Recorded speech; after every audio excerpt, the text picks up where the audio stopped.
This is a demonstration of the exciting new Mygig Lockpick V2. We got a lot of different advances in this particular model. I'm going to go through them step by step here. We're going to begin the demonstration with a non-nav radio, and then we'll finish it off with a nav radio. Also, all these functions that you're seeing here are going to be the same ones you can do if you're upgrading to a Mygig radio in a car that didn't have one right now, or if you're going to take a Mygig radio and put it into an earlier model Chrysler, where before the Mygig was available.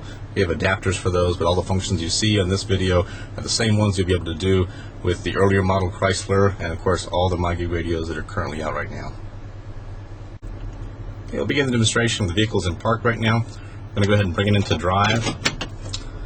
And the first thing you notice on the V2 now is that the view video button is available without any button presses. That's the default setting. You can also switch that and change it so that you have to make a button press if you desire that for your particular installation. But the way it'll work now is you'll have the view video button ready to go right off the bat without having to press any buttons whatsoever. I'll go ahead and demonstrate how you turn that function off. Reaching up here, I'll hit the Uconnect button. This particular radio does not have Uconnect activated in it, but with the lockpick in place, those buttons will automatically become active and able to be used for aftermarket Bluetooth kits or to change default settings as we see here. So now what we see is the view video button is off. If I double press the power button, it'll turn it back on again. And this is while in drive. And to turn it back off again, that'll remove that function from it. So what you can see is you can have an automatic function or you can have a manual function, whichever way you want to do it. I'm going to go ahead and turn the automatic back on. Press and hold the Uconnect button.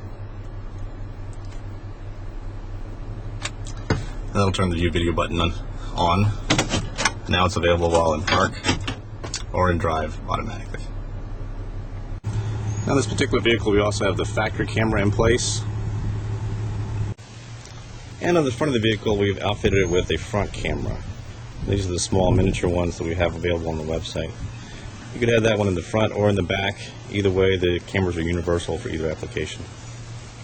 Now, as soon as the lockpick is installed, the rear view camera is going to be active on it, meaning that if you put the car into reverse, the screen's going to blank and look for a rear view camera. In this case here, so we've already got a factory rear view camera, so you can see it fully supports a factory rear view camera. But if you're going to add one aftermarket, it's ready to go right out of the box. You don't have to change anything for it.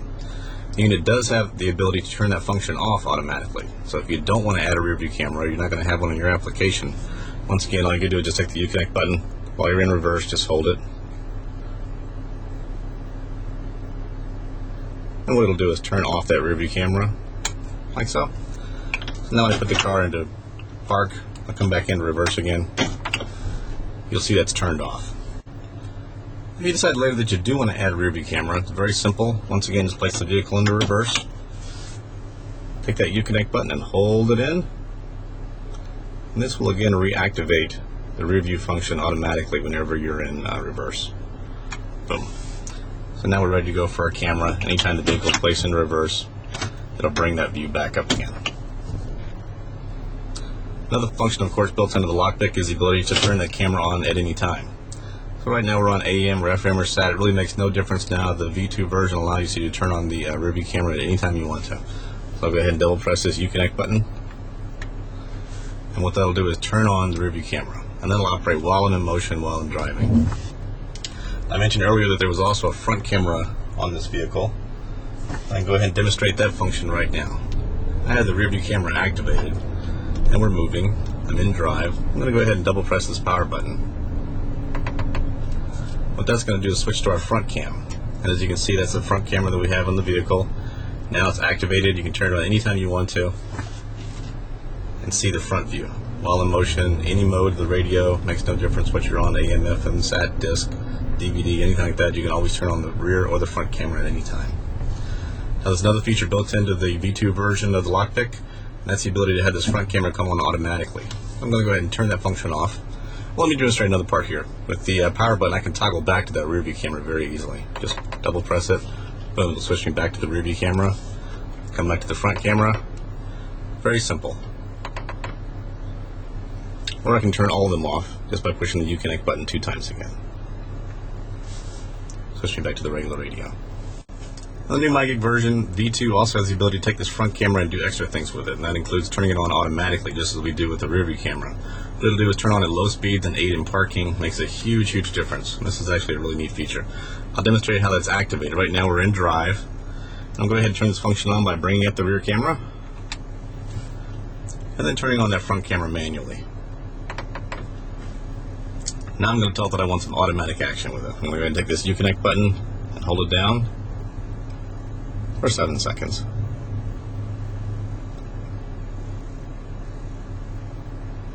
Okay, so now what I've done is I've told it that I want to, every time I slow down below 8 miles per hour, I want that front camera to come on all by itself. And we'll demonstrate how that works. We'll start off here in park and show you that we still have our rear view camera active, like such. I'll go ahead and bring it down into drive now. You see what we did was we automatically switched to that front camera. I'm going to bring the vehicle up to speed here. As we go past 8 miles per hour, the camera turns off automatically. I can slow it back down again, and it automatically comes back on again. So whenever I'm coming into park, anything like that, will come on all by itself. You also have the ability to momentarily stop this. So if you don't want to see the view for whatever reason, you want to go back to the radio view, just double click the Uconnect button.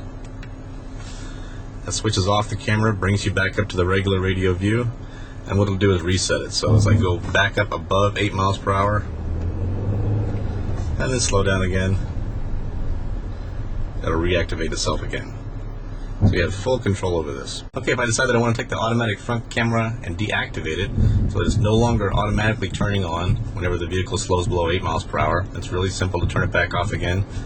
And of course you can turn it back on later anytime you want to. What I'll do is place the vehicle into park, and I'll go ahead and activate that front camera manually, which you can always do at any time. Turn on the rear camera, and then toggle over to that front camera. Now what I'm going to do is tell him that I don't want him to come on at slow speed. So I'll take this Uconnect button, hold it down. That's going to deactivate the automatic camera function. So now when I place the vehicle into drive, and I'm below 8 miles per hour obviously, the camera has been turned off. Anytime I want to though, I can still manually turn on the camera, activate that camera, and then toggle over to the front one. As you can see, it's always available.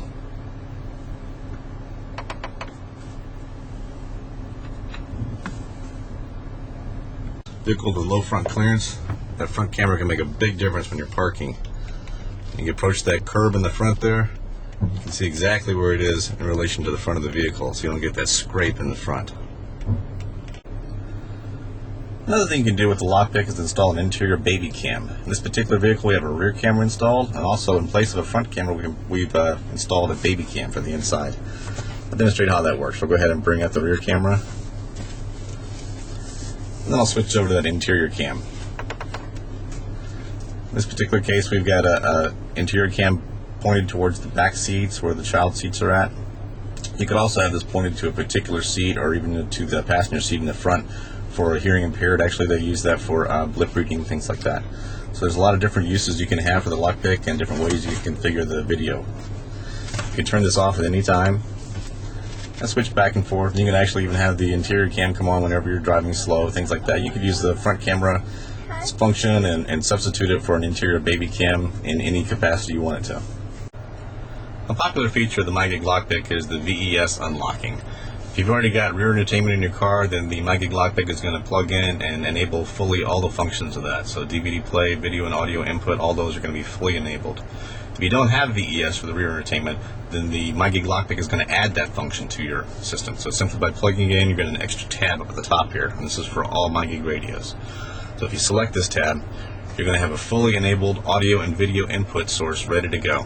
There's an optional cable available that has all these connectors on there for video inputs and audio inputs, as well as video and audio outputs for headrests and camera inputs. Those are all available right there in that one harness. This multimedia source is going to be fully enabled, so there's a view video button ready to go. We have an iPhone, iPod playing right now.